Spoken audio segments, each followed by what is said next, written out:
Une réunion stratégique constituée des membres du bureau central de coordination BESECO, de Métrokin et des environnementalistes s'est tenue dans la salle de conférence du collège Boboto.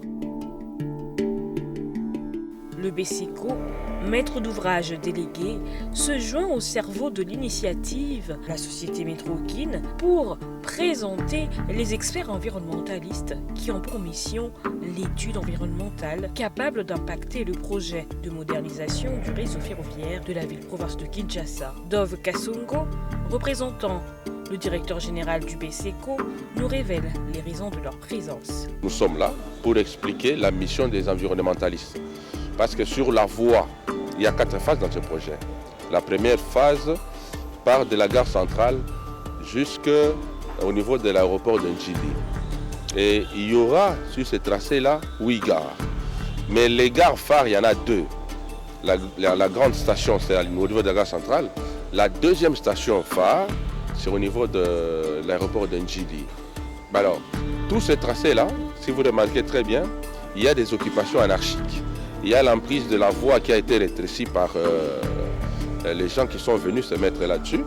Donc maintenant, les projets prévoient à pouvoir délocaliser ces gens-là pour les amener, pas pour les chasser comme ça, pour les amener dans un site.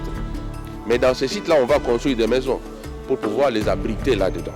Épousant la vision ferroviaire du chef de l'État Félix Antoine Tshisekedi, Métrokin dotera la ville d'un train urbain en bimode, c'est-à-dire que les engins utiliseront soit l'électricité, soit des batteries rechargeables pour rouler. Eric Onepunga, directeur général du Métrokin, rappelle à la population quinoise que le projet est une solution durable au réchauffement climatique.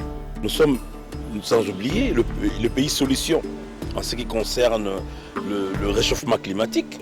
Donc nous devons aussi montrer l'exemple.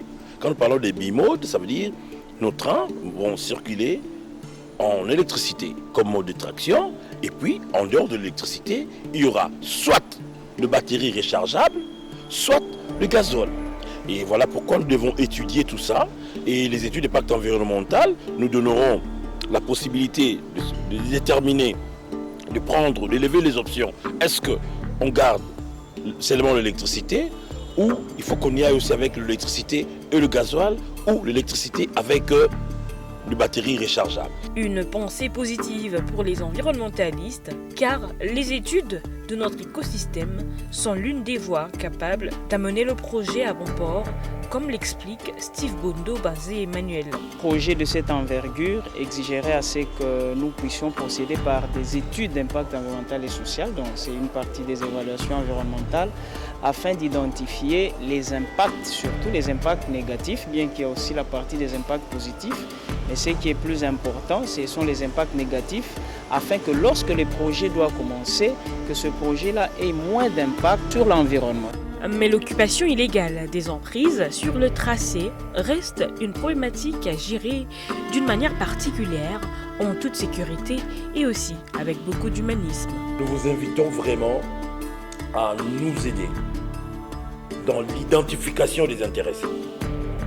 Vraiment, de nous aider dans le respect de la valeur humaine. Nous Métrokin, nous pensons plus au déplacement et aux indemnisations. C'est ce qui nous intéresse plus. La modernisation du réseau ferroviaire de la ville de Kinshasa qu'apportera Métrokin constitue un espoir durable pour la République démocratique du Congo et s'inscrit dans l'horizon des 17 objectifs du développement durable au niveau de l'agenda mondial à l'horizon 2030.